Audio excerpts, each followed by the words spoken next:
पहाड़ों की इन ऊंचाइयों में ना बहुत से ऐसे राज दफन हैं जो सदियों से इंसान के अंदर खौफ और हैरानी दोनों पैदा करते आए हैं।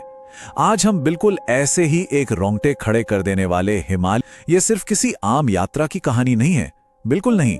ये कहानी है प्रकृति की उस भयानक और विनाशकारी शक्ति की जिसके आगे बड़ी से बड़ी शाही ताकत भी बस घुटने टेक देती है। अब जरा इस बात पर गौर कीजिए। ओले इतने बड़े और शक्तिशाली थे कि यात्रियों को संभलने तक का मौका नहीं मिला।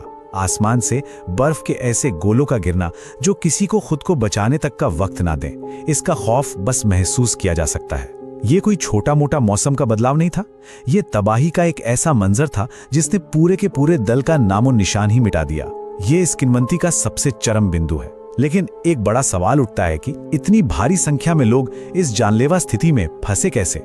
इस पूरी तबाही की शुरुआत आखिर हुई कहां से? तो चलिए थोड़ा पीछे चलते हैं और इस यात्रा को बिल्कुल शुरुआत से समझते हैं। ठीक है, तो इसमें थोड़ा गहराई से उतरते हैं। ये कोई मामूली साहसिक अभियान नहीं था, बल्कि हिमालय की गहराइयों को पार करने के मकसद से शुरू की गई एक बेहद भव्य और शाही यात्रा थी। इस अभियान दल का आकार सच में हैरान करने वाला है। हम यहाँ बस कुछ गिने चुने लोगों की बात नहीं कर रहे हैं। इसमें एक राजा, उनकी रानी और उनके साथ सफर कर रहे यात्रियों की एक बहुत बहुत बड़ी संख्या शामिल थी। अब खुद सोचिए, इतने ऊंचे और दुर्गम बर्फीले इलाके में इतने सारे लोगों का एक साथ होना, ये अपने आप में एक बेहद बड़ी चुनौती है। सीधी सी बात है, जितने ज्यादा लोग होंगे रफ्तार उतनी ही धीमी होगी और जोखिम उतना ही बड़ा होगा। यहाँ दांव पर लगी मानवीय जिंदगियों की संख्या सच में बहुत ज्यादा थी। जैसे जैसे ये विशाल दल आगे बढ़ाना, चुनौतियां और भी गहरी होती चली गईं।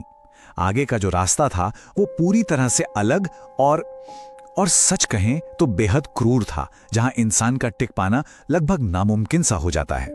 यहां एक दिलचस्प टकराव देखने को मिलता है। एक तरफ तो वो शाही भव्यता और विशाल दल है, और ठीक उसके विपरीत पहाड़ों की वो क्रूर सच्चाई। स्रोत साफ तौर पर बताता है कि वहां चारों तरफ सिर्फ और सिर्फ ऊंचे पहाड़, भारी बर्फ और बिल्कुल सुनसान रास्ते थे।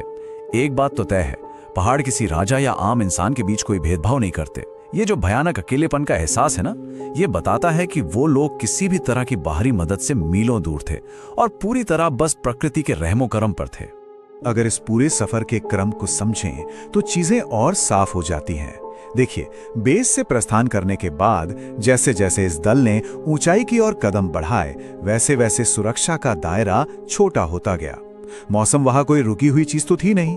स्रोत कहता है कि ऊपर बढ़ने के साथ साथ मौसम लगातार और तेजी से खराब होता चला गया। यानी ये ऐसी आपदा नहीं थी जो बिना किसी इशारे के अचानक आ टपकी हो, बल्कि ऊंचाई के साथ साथ खतरा हर कदम पर बढ़ता ही जा रहा था। अचानक आया भयंकर तूफान, और बस यहीं से हालात कठिन से सीधे जानलेवा हो जाते हैं। मौसम का वो धीमा बदलाव अचानक से एक बेहद खौफनाक और तेज रूप ले लेता है। अचानक आसमान काले बादलों से ढक गया। सोच कर देखिए, पलक झपकते ही उस सफेद चमकती बर्फ के ठीक ऊपर एक भयानक घुप अंधेरा छा गया, एकदम पिच ब्लैक। ये मौसम का वो बदलाव था जिसने पूरी तरह से सब कुछ पलट कर रख दिया। रोशनी का इस तरह गायब होना और बादलों का यूं घिराना, ये तय तौर पर किसी बहुत बहुत बड़े खतरे की निशानी थी। और काले बादलों के छाते ही तुरंत बाद तेज और जानलेवा हवाओं का दौर शुरू हो गया। तूफान ने अब अपना असली रूप दिखाना शुरू कर दिया था। ये ठीक वो वक्त था जब प्रकृति तबाही मचाने से बस एक पहले अपना सबसे खौफनाक जाल बुन रही थी। ये तनाव, ये लगातार बढ़ता हुआ खौफ किसी को भी अंदर तक हिला देने के लिए काफी है। और फिर वो पल आ ही गया जिसका सबसे ज्यादा डर था, विनाश का वो आखिरी बिंदु जिसने इतिहास में इस घटना को एक खौफनाक किंवदंती बना दिया। खैर, यहां सबसे अहम बात यह समझना है कि इस आपदा का आकार कितना अवास्तविक और डरावना था।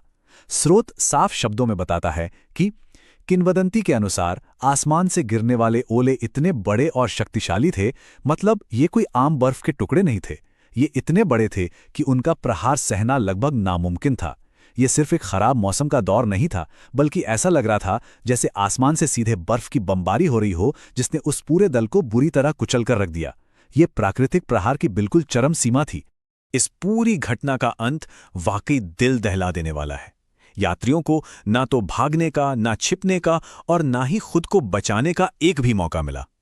पूरी की पूरी टूली उस भयानक तूफान के बीच बस फंसकर रह गई।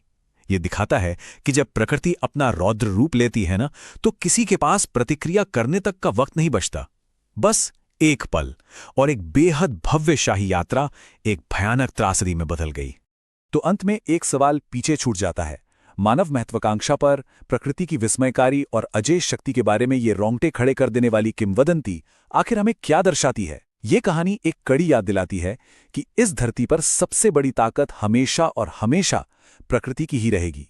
इंसान चाहे कितनी भी बड़ी महत्वाकांक्षाएं क्यों ना पाल ले, चाहे उसके पास कितना ही बड़ा शाही रुतबा क्यों ना हो, प्रकृति की अचानक आई विनाशकारी शक्ति के आगे आखिर में सब बेहद लाचार और कमजोर हैं। इस विश्लेषण से एक बात तो बिल्कुल साफ हो जाती है कि कभी-कभी कुछ कहानियां इतिहास में सिर्फ एक खौफनाक चेतावनी बनकर रह जाती हैं आगे के लिए, ताकि हम याद रखें कि असल में सबसे ताकतवर कौन है।